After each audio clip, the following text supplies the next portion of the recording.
오늘 우리에게 주신 하나님의 말씀은 창세기 2장 21절에서부터 25절까지의 말씀 보도록 하겠습니다. 한번 교독하여 읽도록 하겠습니다. 제가 21절부터 읽겠습니다.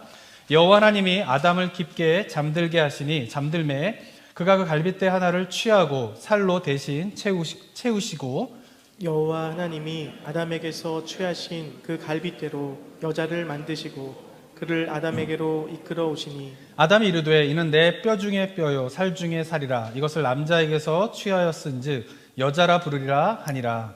이러므로 남자가 부모를 떠나 그의 아내와 합하여 둘이 한 몸을 이룰지로다. 25절 함께 읽겠습니다.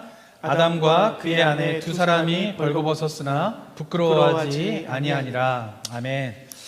올 가정의 달을 맞이해서요. 지난주에는 이제 어린이 사역에 대해서 우리 박보혜 전선생님께서 말씀 전해주셨고요. 다음 주는 유스 사역에 대해서 유스 사역을 사역하고 계시는 우리 공명철 목사님께서 말씀을 전해주시겠고요. 오늘은 제가 가정과 교회의 의미에 대해서 한번 말씀을 나눠보도록 하겠습니다. 성경에서 이야기하는 가정의 의미가 무엇일까? 이걸 한번 생각해 봐야 하는데요. 아마도 성경에서 가정의 의미가 무엇인가를 우리가 발견하기 위해서 가장 적절한 본문은 제가 오늘 읽은 본문인 창세기 2장의 말씀이라고 저는 생각을 합니다. 자, 우리가 가정의 의미를 생각할 때 가장 기본적으로 성경에서 이야기하는 가정의 의미를 무엇으로 생각을 해야 하겠습니까? 그것은 바로 하나님께서 이 가정은 인간이 만든 제도가 아니라 하나님의 창조의 원리 가운데에서 하나님께서 세우신 것이다 라고 하는 것이에요. 그러니까 가정을 우리가 생각할 때에 현대사회가 갖고 있는 가정에 대한 결혼에 대한 가장 큰 오해는 무엇이냐면요, 이 가정과 결혼을 전적으로 인간 중심으로 생각을 한다라고 하는 것이죠. 그러니까 가정을 이루는 것도 결혼을 하는 것도 배우자를 선택하는 것도 다 중심이 뭐예요? 개인의 취향이에요. 그러니까 전적인 한 개인의 의사결정으로 배우자를 정하고 결혼을 하고 가정을 이루는 것이다 라고 생각하고 있다라고 하는 것이죠. 그러다 보니까 이혼을 하는 것도 가정이 깨어지는 것도 어떻게 되냐 하면 그것은 개인의 전적인 의사결정에 따르는 것이다 라고 생각하는 것이 이 시대의 흐름이다 라고 하는 것이에요. 자, 그러나 기억해야 할 것은 무엇이냐면 성경에서 이야기하는 가정은요, 어떻게 해요? 하나님의 창조의 과정 가운데에서 하나님께서 세우신 것이다 라고 하는 사실을 우리가 기억해야 한다라고 하는 것입니다. 그렇기 때문에 우리가 보면은 이 창조 사역을 하실 때에 하나님께서 얼마나 많은 일들이 있었겠어요. 그죠? 근데 성경은 하나님께서 창조 사역을 하실 때 그 수많은 일들이 있었는데 그 가운데에서 몇 가지만 뽑아서 창세기 1장과 2장에 기록을 한 것이에요. 그런데 그 수많은 것들 가운데 중요한 몇 가지만 뽑아서 창세기 1장과 2장에 기록을 할 때에 그 과정 가운데 들어간 이야기가 뭐예요? 남자와 여자가 한 몸을 이루어서 결혼을 하고 가정을 이룬다라고 하는 사실이 어떻게 들어가 있어요? 어디에 들어가 있어요? 하나님의 창조의 과정 가운데 들어가 있다라고 하는 것이죠. 이것의 의미가 무엇인가를 우리가 잘 생각해 봐야 한다라고 하는 것이죠. 그것은 바로 이 가정은 하나님께서 창조하실 때에 그냥 이 땅을 창조하신 것이 아니라 이 땅을 창조하실 때에 하나님의 뜻이 있는데 그 뜻이 어떻게 이루어지기를 원하시냐 하면 바로 남자와 여자가 한 몸을 이루어 결혼을 해서 가정을 통하여서 그 하나님의 창조의 섭리와 뜻이 이루어지기를 원한다라고 하는 것이에요. 그래서 성경 속에서 남자와 여자가 결혼하는 이야기가 어디에 들어가 있는 거예요? 창조의 이야기 가운데에 들어가고 있다라고 하는 사실을 우리는 기억해야 된다라고 하는 것입니다. 자, 그러나 이 결혼이 이처럼 창조의 사역 가운데 들어가 있기 때문에 우리가 기억해야 할 것은 이 결혼은요, 어떻게 생각하셔야 돼요? 하나님의 뜻 가운데에서 이루어져야 된다는 거예요. 배우자를 선택할 때, 결혼을 할 때에 이것이 내 취향과 내 결정에 따라 이루어지는 것이 아니라 어떻게 이루어져야 된다고요? 하나님의 뜻 가운데에서 이루어져야 된다라고 하는 사실을 우리 그리스도인들은 기억해야 합니다. 근데 제가 이렇게 결혼하는 것이 하나님의 뜻 가운데 이루어져야 됩니다라고 이렇게 말씀을 드리면요, 이제 마음 가운데에 이제 의구심이 드는 내용이 하나 있고요. 아니면 또 질문도 하시는 분이 있어요. 그러면은 결혼할 때에 내 의사와 내 취향은 중요하지 않은 겁니까? 이렇게 생각하거나 질문하시는 분들이 있어요. 근데 꼭 하나님의 뜻대로 살아야 됩니다. 이게 하나님의 뜻입니다 라고 하면은 항상 나오는 질문이나 마음 가운데 드는 생각 중에 하나가 그러면 제 뜻은 중요하지 않은 거예요? 제 뜻은 뭐 배제되어야 하는 거예요? 꼭 이렇게 생각을 하는데 만약에 이런 생각을 가지고 있다라고 하면 그것은 참 기독교 신앙의 의미가 무엇인가를 아직 잘 모르는 거예요. 왜냐하면 참 기독교 신앙의 중요한 신앙의 의미는 뭐예요? 하나님의 뜻과 내 뜻이 어떻게 되는 거예요? 조화를 이루는 거예요. 조화를 이루는 거예요. 그러니까 하나님의 뜻과 내 뜻이 서로 상충되어지고 충돌된다라고 하는 생각이 굉장히 많은데, 진짜 기독교 신앙의 그 세계 속에서 들어가게 되면은 느껴지는 게 뭐냐면은 하나님의 뜻과 내 뜻이 어떻게 해요? 조화를 이루는 것이에요. 조화를 이루는 거.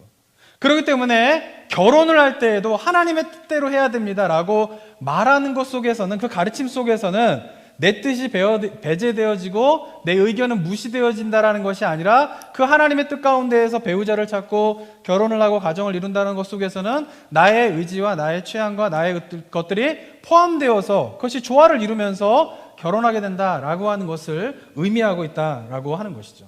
그런데 어떻습니까? 세상은 그런 걸 잘 이해하지 못해요. 세상만 잘 이해하지 못할 뿐만 아니라 그리스도인들도 결혼을 이 창조의 관점 속에서 바라보지 못하는 경우가 많이 있다라는 것이죠. 그래서 보면은 제가 이제 청년 사역을 이제 한국에서 제가 오랫동안 했는데, 청년 사역을 하다 보면요, 진짜 이 청년이 진짜 믿음을 갖고 있고 신실한 청년인지 아닌지가 드러나는 때가 있어요. 언제냐면은 자기 결혼할 배우자를 데리고 올 때요. 이 남자가, 이 청년이 아무리 신실하고 믿음이 좋은데 결국 데리고 오는 배우자를 보면은 하나님의 뜻 가운데에서 선택하는 것이 아니라 되게 세속적인 개념 속에서 여자를 택하고 아내를 택하고 남편을 택하고 남자를 택하고 하는 경우가 많이 있어요. 그러니까 누구를 이제 선택하느냐를 보면은 그 사람이 진짜 어떤 신앙을 갖고 있냐를 알 수 있는 것이죠. 그러니까 어른들도 마찬가지입니다. 이제 미국은 조금 상황이 좀 다르긴 한데, 이제 부모님의 의견보다는 이제 자녀가 내가 결혼할 사람 선택하는 거가 이게 굉장히 중요하잖아요. 부모의 의견이 뭐 있긴 하지만 어쨌든. 근데 한국은요, 부모님의 의견이 굉장히 중요합니다. 이게. 자기 배우자를 고를 때. 근데 보면은 교회에서 뭐 신실하게 사역하시는 뭐 장로님, 권사님, 집사님 이런 분들이 결국 자기 사위와 자기 며느리를 선택할 때 보면은 굉장히 세속적인 관점 속에서 며느리와 자기 사위를 선택하는 경우를 제가 많이 봤어요. 신앙은 어디서 드러나는 거예요? 거기서 드러나는 거예요. 근데 왜 이런 일들이 많이 있느냐라고 하는 것이죠. 그 이유는 뭐냐 하면은 성경에서 이야기하고 있는 결혼과 가정을 하나님의 창조의 원리 속에서 이해하지 않는 거예요. 그리스도인들도. 그 세상이 이해하는 것처럼 어떻게 이해하는 거예요? 그냥 남자와 여자가 사랑하니까 헤어지기 싫고, 우리 너무 사랑하니까 함께 있고 싶고, 그러니까 어떻게 해요? 결혼을 해서 자식을 낳고 자식을 잘 키우는 것이 결혼이고 가정이다. 이렇게 생각을 하는 거예요. 이런 관점에서 생각해 본다라고 하면은 나타나는 일이 뭐냐면, 굳이 그러기 때문에 신앙이 좋은 사람, 뭐 이런 사람과 결혼한다라고 하는 것이 별 필요가 없어요. 능력 있고, 그죠? 사회적으로 영향력 있고, 아니면 가족들을 잘 사랑하고, 이런 것이 중요한 기준이 돼버리는 것이죠. 그리고는 어떻게 해요? 그래서 비그리스도인들과 결혼하는 거에 대해서도 별로 그렇게 큰 문제와 삼지 않는 경우가 점점 확산되고 있다라고 하는 것이죠. 근데 그 이유가 무엇 때문이냐? 바로 하나님의 창조의 원리 속에서 결혼의 제도가 하나님이 세우셨다라고 하는 것을 잘 깨닫지 못하기 때문에 그런 것이죠. 그러니까 하나님께서 말씀드린 것처럼 이 땅을 창조하시고 하나님께 생육하고 번성하여 땅에 충만하라라고 하는 그 명령 속에서 하나님의 나라가 완성되어지기를 원하셨는데, 그 하나님의 나라가 완성되어지는 통로로서 뭐를 세우신 거예요? 아담과 하와가 한 몸을 이루어 결혼을 하고 가정을 이루는 그 가정을 통하여서 하나님의 나라가 이루어지길 원하셨다라고 하는 것이에요. 그런데 이러한 가정의 의미는 아담이 타락하고 난 이후에도 마찬가지인 것이에요. 아담이 타락하고 난 이후에도 제가 말씀드렸지만 하나님께서는 여전히 그 피조세계를 포기하지 않으시고 그 피조세계를 회복하시면서 하나님의 나라를 이루시기를 원하시는데, 그 하나님의 나라를 이루실 때 그 통로가 되는 게 무엇이냐라고 하는 것이에요. 물론 많은 그리스도인들이 교회를 통하여서 하나님의 나라가 이루어집니다라고 생각을 합니다. 틀린 얘기는 아니에요. 그런데 교회를 통하여서 하나님의 나라가 이루어진다라고 하는 말 속에 담겨져 있는 중요한 또 하나의 개념은 뭐냐면 바로 뭐예요? 가정을 통하여서 이루어진다는 것이에요. 우리 가정이 하나님의 나라를 이루는 통로가 된다, 이런 생각을 가지시고 결혼하셨습니까? 네. 우리 가정이 하나님의 나라를 이루는 통로로서 내가 지금 자식을 낳고 우리 가정을 가꾸어 가야 된다라고 생각하고 계신다는 것이에요. 그렇지 않은 경우가 많다라고 하는 것이에요. 그래서 성경은 어떻습니까? 타락한 이후에도 하나님 나라의 회복과 하나님의 나라가 이루어지는 것이 바로 뭐예요? 가정을 통하여서 하나님의 나라가 이루어진다는 거예요. 그래서 가정이 뭐가 되어야 되냐면은 하나님께 예배드리는 예배의 시작이 되어야 되는 것이에요. 그리고 그렇게 가정에서 예배를 드리는 그 가정들이 모인 곳이 어딘 거예요? 그것이 뭐예요? 교회인 것이에요. 그러니까 교회와 가정은 서로 어떻게 해요? 밀접하게 연관되어져 있는 것이에요. 가정이 어떻게 해야 됩니까? 교회가 돼야 되는 것이에요. 교회가 뭐가 돼야 되는 거예요? 가정이 돼야 되는 것이에요. 그렇게 가정과 교회가 서로 밀접하게 이루어지게 되면서 하나님의 나라가 가정을 통하여서 교회를 통하여서 이루어지게 된다라고 하는 것이 바로 결혼의 의미다라고 하는 것입니다. 사랑하는 성도 여러분, 저는 가정의 달을 맞이해가지고 우리가 가정의 의미가 무엇인가를 다시 한번 생각하면서 그 하나님께서 우리에게 요청하고 계신 그 가정의 의미를 회복하고 그 가정의 의미를 이루게 되는 은혜가 우리 성도님들 각 가정 가운데 있게 되기를 주님의 이름으로 축원합니다. 자, 그런데 안타깝게도 이런 성경적인 가정의 의미가 점점 깨지고 있는 것이에요. 첫 번째 이유는 뭐냐 하면 제가 말씀드린 것처럼 결혼과 가정을 어떻게 하는 거예요?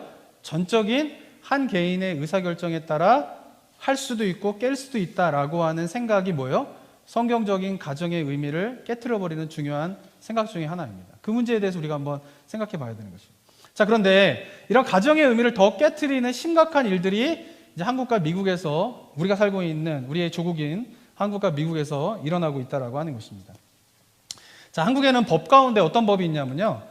건강가정기본법이라고 하는 이제 법이 있습니다. 이것이 2004년도에 제정이 되어졌는데 여기서 이제 3조에 보시면은 가정이 무엇인가, 가족이 무엇인가에 대한 정의를 내리고 있어요. 가족이란 혼인, 혈연, 입양으로 이루어진 사회의 기본 단위를 말하며 가정이란 가족 구성원이 생계 또는 주거를 함께하는 생활 공동체로서 구성원의 일상적인 부양, 양육, 보호, 교육 등이 이루어지는 생활 단위를 말한다라고 가족과 가정을 정의하고 있어요. 자, 근데 우리나라 법에서 정의하고 있는 가정, 가족의 의미가 뭐예요? 혼인을 통해서 이루어진다는 거예요. 우리나라 법상으로 혼인은 남자와 여자의 혼인만을 인정하고 있습니다. 자, 이런 걸 굳이 설명해야 되는 때가 왔어요, 이제. 그죠? 혼인이 뭐예요? 우리나라 법에서 남자와 여자가 혼인을 이루고 그리고 자식을 낳고 혈연으로 그 다음에 어떻게 또는 혈연은 아니지만 입양을 하여 가지고 어떻게 해요? 사회 기본 단위인 이 가정을 이룬다. 이게 뭐예요? 법적으로 정의된 가정, 가족의 의미예요. 자, 그런데 지난 4월 29일에 2020년 4월 29일에 2021년 4월 29일에 여성가족부에서 이 건강가족기본법을 개정하는 개정안을 내놓게 됩니다.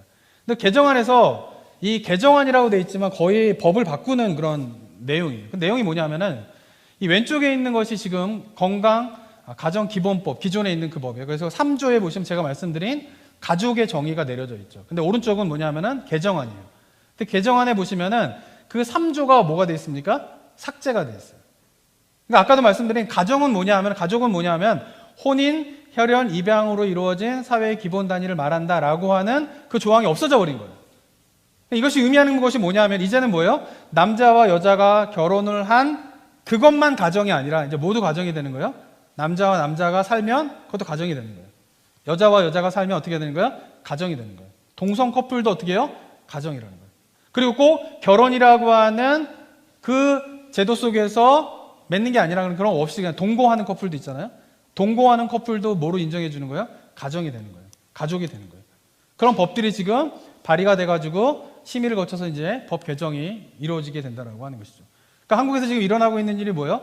우리가 전통적으로 알고 있는 그리고 성경 속에서 이야기하고 있는 그 가정의 개념을 흔드는 것이 사회적인 인식 속에서만 일어나고 있는 것이 아니라 이제 제도적으로 정치적으로 법제화되어지게 되면서 동성 커플과 동거 커플과 이런 모든 커플들도 다 가정이라고 하는 것을 명명하는 그런 제도화가 지금 진행되고 있다라고 하는 것입니다.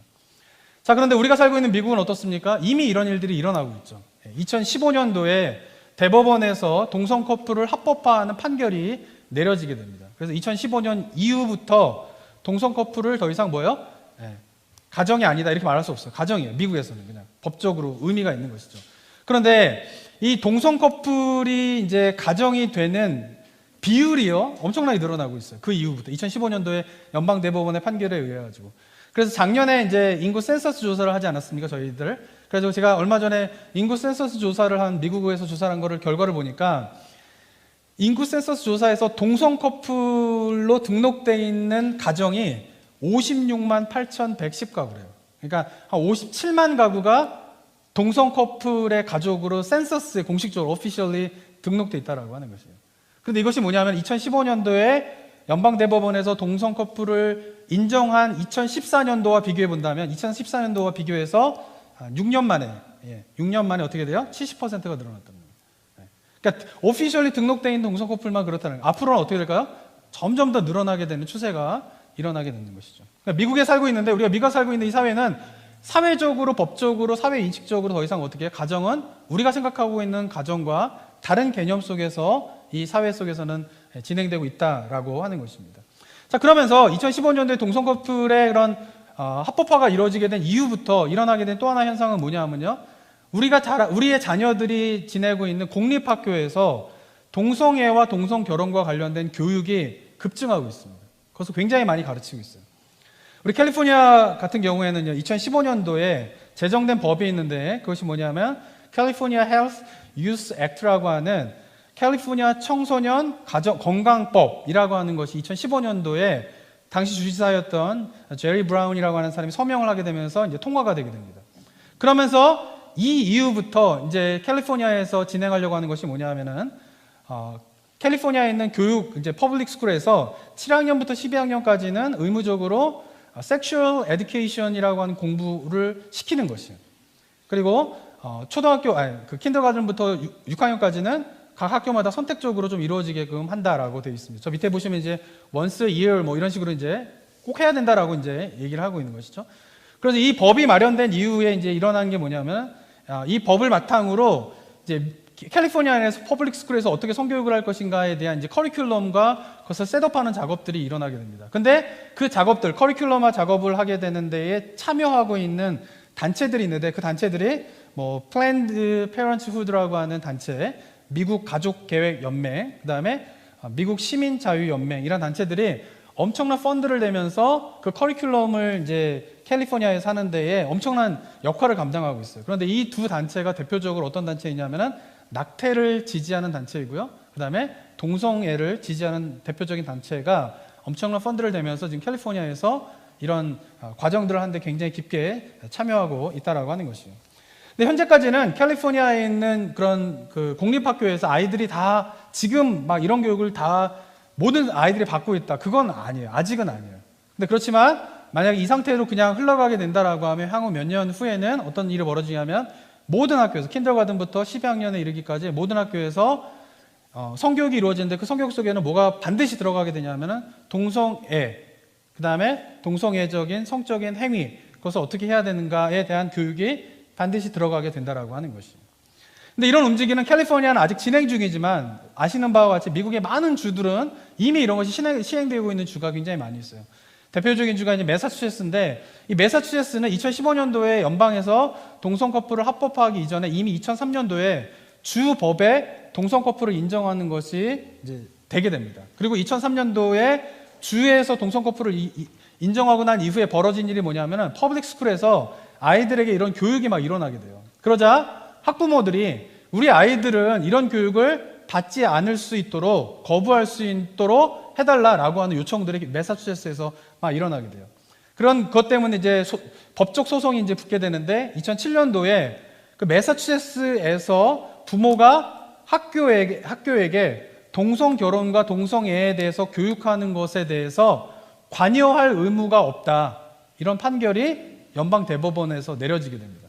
그리고 그 이후부터는 매사추세츠 같은 경우에는 이런 성교육, 그 가운데 동성애와 동성 결혼에 관한 교육들이 되게 많이 퍼지게 되는 그런 일들이 이미 일어나고 있다라고 하는 것이에요.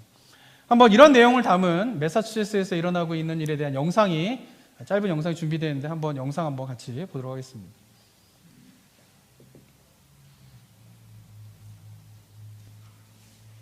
미국 매사추세츠주의 동성애 교육. 학생들은 유치원부터 고등학교까지 자연스럽게 동성애를 배웁니다.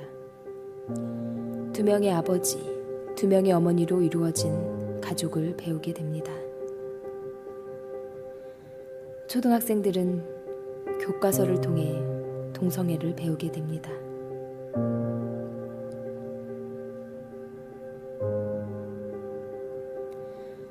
동성애자 선생님이 강연을 하고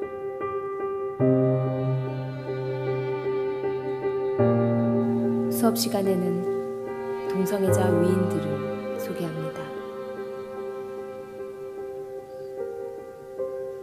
중학생들은 성전환 수술이 정상이라고 배우고 동성애자들이 성관계를 맺는 방법을 배우게 됩니다. 이렇게 동성애에 노출되고 학습된 결과 자신을 동성애자라고 생각하는 청소년 50% 증가.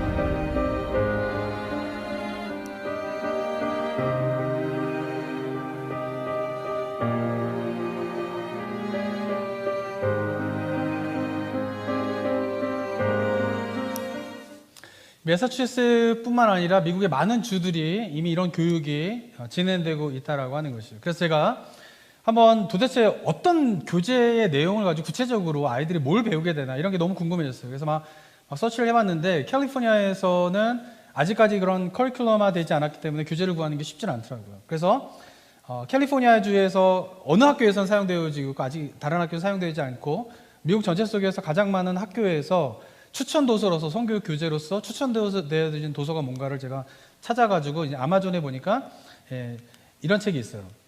아마존에 이것이 성교육과 관련된 뭐 동성애 교육이 아니라 그냥 성교육과 관련된 가장 이제 베스트셀러가 뭐냐면 It's Perfectly Normal이라고 하는 책이에요. 근데 이 책에는 이제 일반적인 우리가 청소년들이 알아야 될 그런 성교육에 대한 부분들을 가지고 있어요. 뭐 청소년기에는 뭐 호르몬이 변화가 어떻게 일어나게 되고 뭐 여러 가지 일반적인 그런 건강한 내용도 들어 있지만 그러나 여기에 일반적으로 우리가 알고 있는 성교육 말고 추가되어져 있는 내용의 두 가지가 되게 중요한 핵심으로 이 책에서 이야기를 하게 됩니다. 첫 번째는 뭐냐 하면은 섹스와 젠더를 구분해요. 이 젠더에 대한 개념 제가 로마서 1장을 2년 전에 설교할 때 그때 젠더에 대한 걸 좀 설명을 드렸는데 혹시 좀 더 자세히 알고 싶으면은 설교를 찾아보시면은 유튜브에서 좀 보실 수 있습니다. 근데 중요한 건 뭐냐면 섹스는 뭐냐면요. 남자의 성기를 가지고 태어나면은 boy, 그래서 이제 남자고요. 여자의 성기를 가지고 태어나면은 girl, 그래서 여자가 되는 겁니다. 이게 섹스입니다. 근데 이 책에서 이야기하는 건 뭐냐면 그거 말고 남자와 여자를 구분하는 한 가지의 방법이 더 있다라는 거예요. 그게 뭐냐면 젠더라고 하는 것이죠. 그 젠더는 뭐냐면 이 책에 제가 이 페이지에 하이라이트 제가 해놨는데 그 하이라이트에 있는 거를 이제 그걸 번역했는데 이렇게 얘기를 해요. 젠더는 남자 또는 여자에 대한 다른 단어이다. 섹스와는 다른 표현의 단어이다라고 하는 것이에요. 젠더는 또한 여자됨, being woman 또는 남자됨, being man에 대한 사람들의 생각들 그리고 감정들에 대한 것이다 라고 정의를 내리고 있어요. 그러니까 이 말은 무슨 말이냐면은 생물학적으로 남자의 성기를 가지고 있어서 너는 보이야. 이 책은 이제 청소년들 대상으로 뭐 어린아이들 대상으로 넌 보이야 라고 하는데 그렇게 말하는 그 보이라고 하는 거 말고 네가 너를 남자라고 생각하고 있는지 여자라고 생각하는지를 생각해 보라는 것이에요. 그래서 그것과 다르게 남자의 생식기를 가지고 태어났지만 너는 여자라고 느낀다라고 하면 너의 젠더는 뭐가 되는 거예요? 여자가 된다라고 하는 것을 이야기하는 거예요. 그래서 뭐예요? 섹스와 젠더를 구분하여서 이제 이런 것들이 있다라고 하는 것을 굉장히 자연스럽게 설명을 하고 있는 것이죠. 그러면서 이제 이런 내용이 있는데 다음 페이지를 보시면은 다음 페이지에 이런 내용이 있어요. 이 페이지에 보면은 제가 그 하이라이트에 있는데 보면은 이제 청소년기가 되면은 이제 누군가에게 호감을 갖게 되잖아요. 그 호감을 갖는 것이 굉장히 자연스러운 이야기다라고 하는 것을 막 이야기하다가 제가 저렇게 하이라이트 한 데의 센텐스에 보면 이런 표현들이 있어요. 뭐라고 되어 있냐면은 소녀들은 동성에게 그리고 이성에게 호감을 갖게 되고 같은 나이나 또는 나이가 더 많은 사람 또는 더 어린 사람에게 호감을 갖게 된다. 어떤 사람에게 호감을 갖게 되는 것은 지극히 정상이다라고 이야기를 하고 있어요. 그래서 이 내용에서 이야기하는 챕터에서 이야기하는 건 뭐냐면은 너희가 이성에게 호감을 느끼는 거나 또는 동성에게 호감을 느끼는 것은 다 정상이라는 것이에요. 다 괜찮다라는 것이에요. 그러면서 어떻게 해요? 너희가 누구에게 호감을 느끼든지 그것은 다 자연스러운 거니까 그걸 너무 이상하게 생각할 필요가 없어 라고 하는 내용으로 이 책에서 가르치고 있다라고 하는 것이에요. 그러면서 이야기하는 게 뭐냐면은 이 책에서는 그런 부분에 대해서 이렇게 이야기를 하는데요. 그러나 많은 과학자들은 게이가 되는 것, 이성애자가 되는 것, 양성애자가 되는 것은 당신이 선택할 수 있는 것은 아니라고 믿고 있다. 당신이 피부색, 고향, 남자, 여자를 선택할 수 없는 것과 같은 원리이다 라고 이야기를 하고 있는 것이에요. 이 말은 무슨 말이냐면 동성애 성향을 갖게 되는 게이가 되고 레즈비언이 되는 거는 개인이 선택할 수 있는 문제가 아니라는 것이죠. 이것은 어떻게 해요? 타고난다라는 것이죠. 그래서 어떻게 해요? 그냥 타고나게 되는 그 게이적인 성향과 동성애적인 그런 성향들을 어떻게 해요? 그냥 받아들이는 게 그냥 괜찮다라는 것이에요. 너희가 피부색을 선택할 수 없이 네가 그냥 백인으로 태어나면 백인으로 자신을 인정해야 하고 흑인으로 태어나면 자기 자신이 흑인으로 태어나야 되는 것을 인정해야 되는 것처럼 그냥 동성애적인 성향을 갖게 되면 그냥 그것을 뭐예요? 자연스럽게 받아들이는 것이 괜찮다라는 거예요. 근데 덧붙이는 말은 뭐냐면은 이 말을 누가 하냐면 사이언티스트들이 한다라는 거예요. 그 말은 무슨 말이냐면 이것은 과학적으로 증명된 사실이니까 너희가 그냥 자연스럽게 받아들이면 돼 라고 하는 의미 속에서 이런 책들의 내용이 전개되고 있다라고 하는 것입니다. 그러면서 첫 번째로 뭐냐면은 그런 동성애적인 성향을 갖게 되는 것, 그것은 뭐예요? 자연스러운 거니까 너희가 그걸 이게 받아들이면 돼 라고 하는 챕터를 마치고 난 다음부에 하는 이야기는 뭐냐면은 이 책에서는 이제 구체적인 성적인 그런 행위와 이런 것들이 어떻게 이루어지게 되는가에 대한 설명도 나오게 되는데 그 설명을 할 때에 뭐 호모섹슈얼리티 이런 표현을 들어가지 않아요. 저기에는. 근데 자연스럽게 동성애적인 관계들도 별로 이상한 게 아니야 라고 하는 자연스러운 그런 문장들의 표현들로 이루어지게 돼요. 그 중에 이제 한 가지만 제가 이제 말씀을 좀 드리면요. 어떻게 얘기하고 있냐면 이 책에서 저기 하이라이트된 데에 그런 표시된 부분을 이제 한글로 보게 되면 이렇게 얘기해요.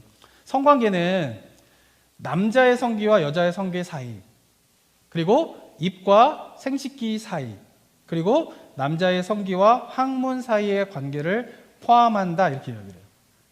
무슨 말이냐면은 너희가 성관계를 할 때에 신체를 사용해야 되는데 그 사용해야 될 신체가 꼭 생식기뿐만 아니라 입도 있고 항문도 있고 그렇게 하는 것은 괜찮고 자연스러운 거야 이렇게 설명하는 거예요. 제가 설교 때 이런 단어를 사용하게 될 줄 몰랐습니다 진짜. 근데 이 본문 속에서 이런 내용도 굉장히 많은데 그 중에 하나만 제가 성도님한테 보내드리는 거예요. 그러면서 이야기하는 게 뭐냐면 심지어 어떻게 이야기하냐면 항문과 입을 사용하는 성관계는 임신할 위험이 없는 안전한 방법이다 이렇게 소개를 해요. 마치 콘돔을 사용하고 피임기구를 사용할 때에 임신의 걱정 없이 너희들이 성관계를 맺을 수 있는 것처럼 입과 항문은 그와 같이 안전하게 임신하지 않고 성관계를 맺을 수 있는 방법이다 라고 기술을 하고 있어요.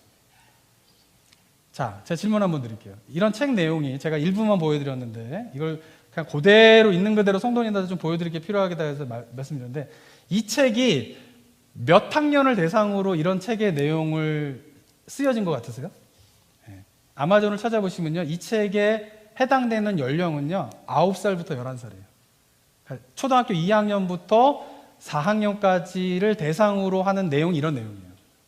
그러면 이제 미들스쿨, 하이스쿨 가면은 어떨까요? 여기는 이제 말로만 주로 서술되어 있는 게 많은데, 그리고 되게 이게 말로 이렇게 하는데, 미들스쿨, 하이스쿨 가면 굉장히 직접적인 묘사와 그림과 이런 것들이 나타나게 됩니다. 교재를 보면. 그래서 제가 정말 이런 이야기를 이제 드리는 이유가 뭐냐면요. 캘리포니아에서는 아직까지 이런 것들이 가르치는 학교도 있고 안 가르치는 학교도 있어요. 그렇지만 다른 학교는 이미 이런 내용을 배우고 있고 머지않아서 캘리포니아에서도 모든 학교에서 이런 교육을 받게 될 날이 멀지 않았다라고 하는 것이죠.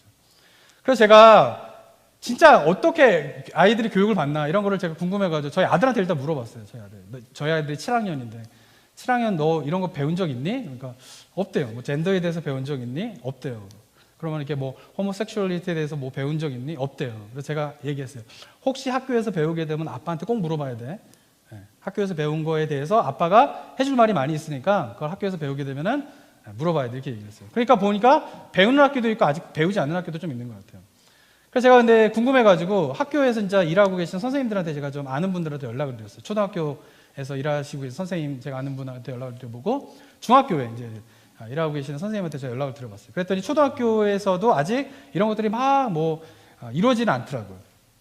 근데 중학교 같은 경우는 이제 그 사이언스 선생님이셨는데 제가 아는 분이 그분이 이제 그런 얘기를 하더라고요. 2019년도에 아까도 말씀드린 것처럼 Comprehensive Sexual Education이라고 하는 그 프레임워크이라고 하는 그것이 이제 제정되고 난 이후부터 변화가 있대요. 변화가. 그게 뭐냐면은 아직 커리큘럼화 돼가지고 아이들을 막 이런 성교육을 가르치는 것은 아직까지 시행되고 있지는 않지만 변화가 있는데 무슨 변화가 있냐면은 학교에서 이제 지침이 내려오는데 지침 가운데에 교사들이 이제 연수를 많이 오라 그러잖아요. 연수를 받으러 가잖아요. 근데 그 연수를 오라고 하는 곳이 이 동성애 관련된 교육과 관련된 것에 연수를 받으러 오라라고 한 요청이 늘어났대요. 근데 그 선생님은 안 간다 그러더라고요. 아직까지 선택권이 있는 것 같아요. 그리고는 이제 사이언스 선생님이니까 사이언스에다가 사이언스 말고 헬스와 관련된 그런 교육도 많이 하라고 하는 지침들이 쭉 내려오는데 그 소스들을 보면은 동성결혼과 동성애적인 행위에 대한 부분들을 설명하는 걸 어떻게 설명해야 되는가에 대한 지침들이 굉장히 늘어났대요. 그리고 이제 중학교 같은 경우에는 이제 뭐 수학이라든가 영어라든가 이런 것들을 돌아다니면서 이제 수업을 듣게 되지 않습니까? 근데 그 가운데서 홈룸이라고 하는 것이 있는데 그 홈룸에서는 아이들이 30분 동안 이렇게 홈룸에서 이렇게 아이들이 이제 홈런 티처가 얘기하는 게 있어요. 근데 그때 뭘 이야기할까에 대한 소스들이 이제 교육처에서 내려올 때에 내려오는 소스 중에 많은 소스들의 비중이 늘어난 게 뭐냐면은 성전환자인데 성전환자가 이제 성전환하기 전에는 굉장히 힘들고 어렵고 막 외롭고 막 이랬는데 자기가 성전을 하고 난 이후에 굉장히 자유롭고 기쁘고 행복하게 되었다. 이런 내용의 간증들이 담긴 영상이나 자료들이 학교를 통해서 많이 내려온다라고 하는 그런 변화들이 있다. 그리고 만약에 이라는 상태로 이제 가게 되면은 얼마 머지 않아서 이런 부분들이 되게 일반화되어지는 그런 일들이 벌어지지 않을까라고 하는 이야기들을 하고 있는 것을 들어봤습니다. 그러니까 캘리포니아는 아직까지는 모르겠습니다. 이게 완전히 다 셋업된 것 같지는 않아요. 아직까지는 뭐가 있냐면은 이런 교육에 대해서 부모가 거부할 수 있는 그런 루트는 정해져 있는 것 같아요. 근데 찾아보면은 되게 넌센스한 게 뭐냐면은 이 캘리포니아 에듀케이션 디파트먼트는 제가 지금 웹사이트를 들어가가지고 여러 가지 자료를 보다가 이제 Q&A 하는 그런 게 있어요. 그 Q&A 보면은 이제 법적으로 어떻게 되냐면은 학부모들이 우리 아이들은 이런 교육을 받지 않도록 거부할 수 있습니까? 이런 질문이 있어요. 그래서 제가 이제 보니까 거기 답을 달린 거에 제가 이렇게 하이라이트한 거를 번역을 해보면은 어떻게 되냐면 학부모들은 반드시 자녀가 이 교육에 참여하지 않는다고 라이팅을 해가지고 리퀘스트를 해야 된다라고 써 있어요.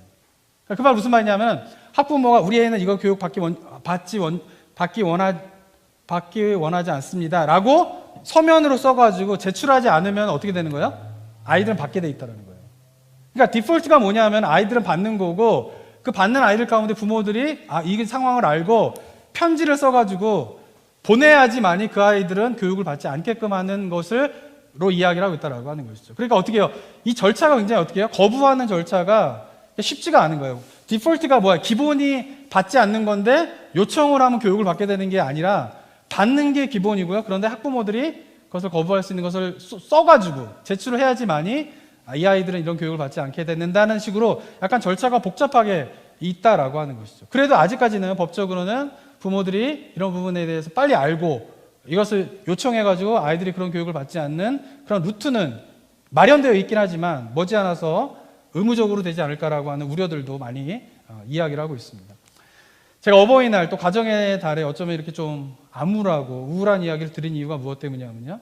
만약에 이민교회가요, 그리고 캘리포니아에 있는 우리 교회가 만약 이런 부분에 대해서 제대로 인식하지 못하고 이런 부분에 대해서 뭔가 아무런 저항을 하지 않는다라고 하면은 아마도 수년이 지나면은 우리가 생각하는 가정이라고 하는 의미와 그리고 다음 세대가 생각하는 가정의 의미는 완전히 다른 의미가 될 거라는 것이죠.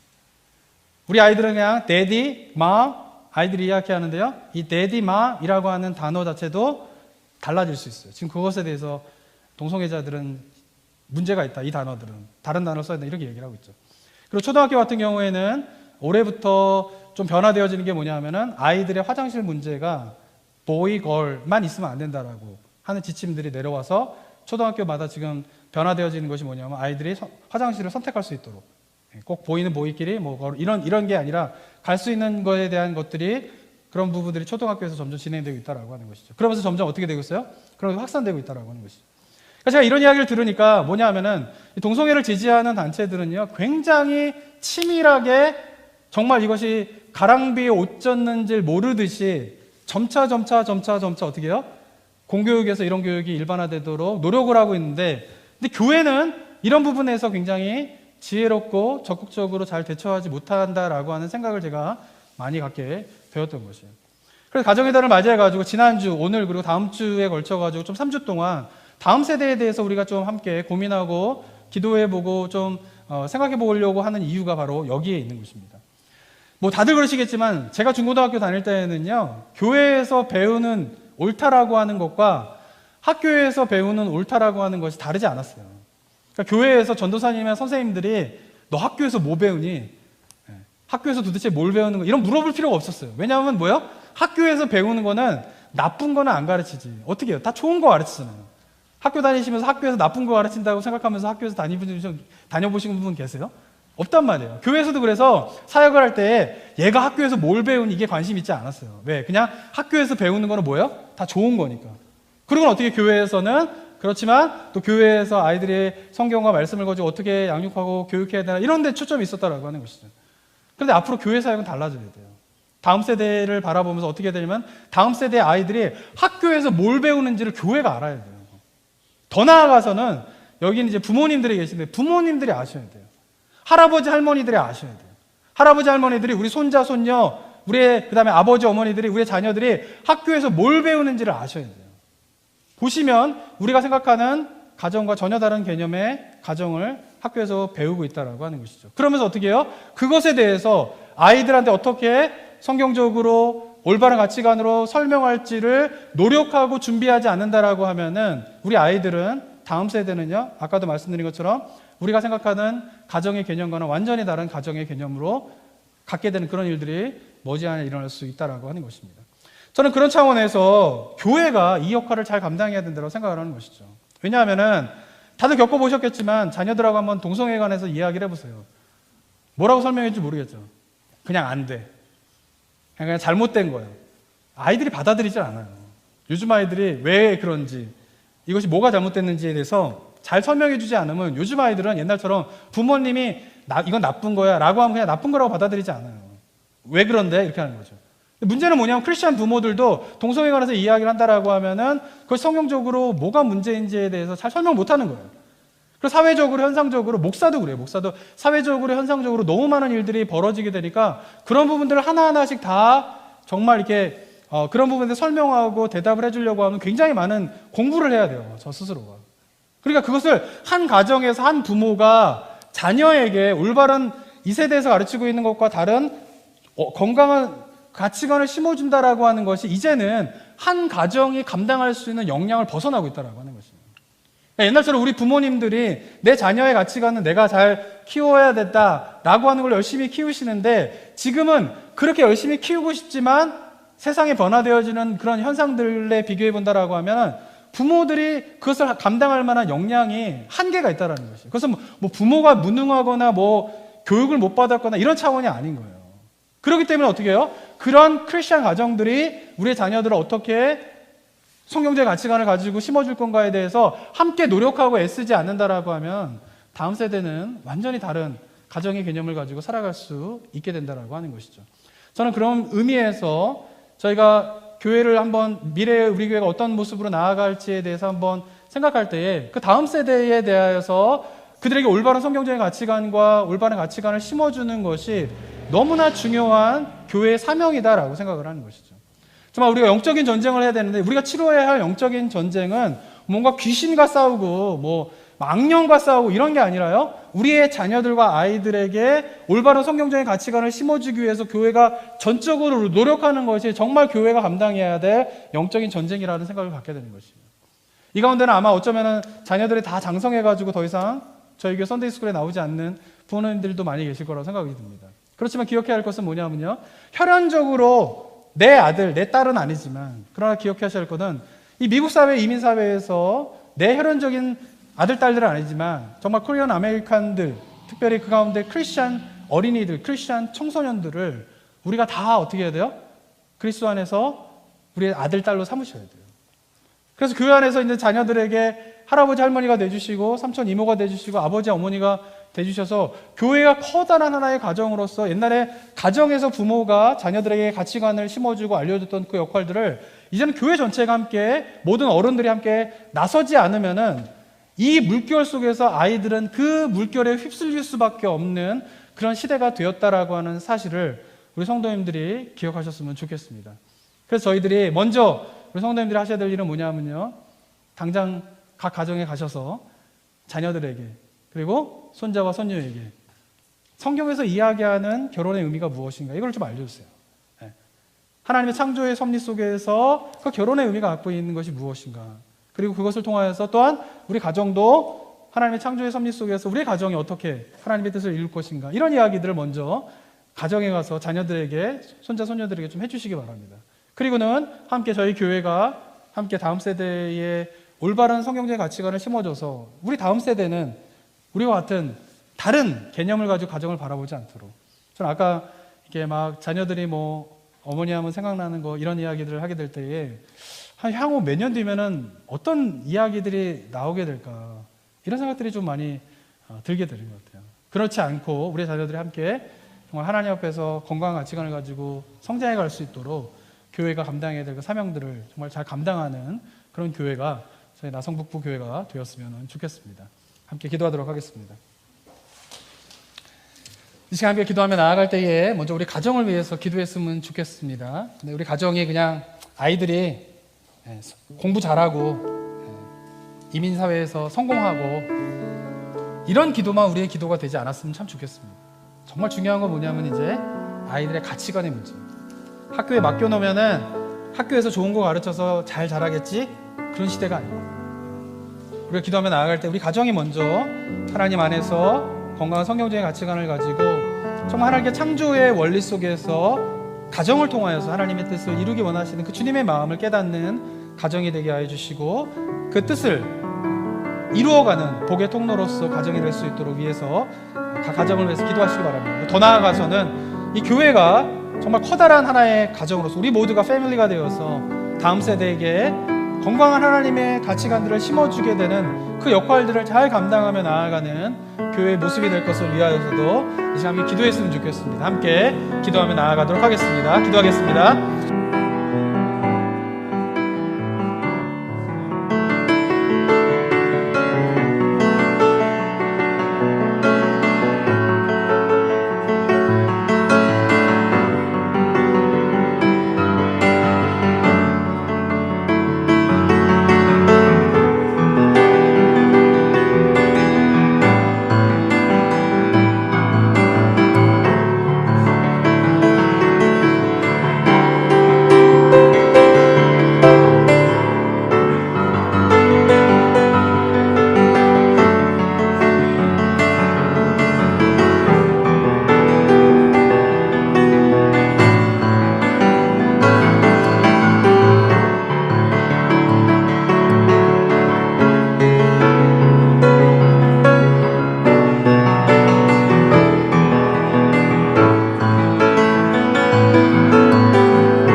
사랑과 은혜가 충만하신 하나님 아버지, 하나님께서 온 우주 만물을 창조하실 때에 그 가운데에 우리에게 주신 귀한 선물, 가정, 결혼, 그 의미를 우리가 온전히 깨달아 그 가정을 통하여서 하나님의 창조의 섭리가 이루어지길 원하시고 인간의 타락한 이후에 그 하나님 나라의 회복과 완성을 가정을 통하여서 이루기 원하신다라고 하는 주님의 뜻을 온전히 깨달아 그 복의 통로로서의 가정을 우리가 만들어가며 세우게 되는 은혜가 우리 성도님들 가운데 있을 수 있도록 인도하여 주시옵소서.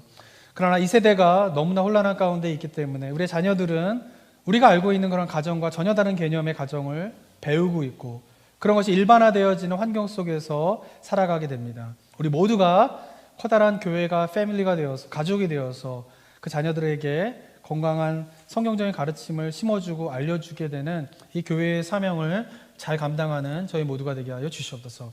우리 모두가 어린 크리스찬 어린이, 크리스찬 청소년들을 볼 때마다 우리 모두가 어머니 아버지가 되어지고 할아버지 할머니가 되어지고 이모 삼촌들이 되어져서 정말 그들에게 하나님의 귀한 뜻들과 그 하나님의 귀한 가치들을 알려주고 심어주는 일에 우리가 최선을 다하게 되는 그런 삶의 모습이 우리 교회의 모습이 될 수 있도록 주님께서 은혜 허락하여 주시옵소서.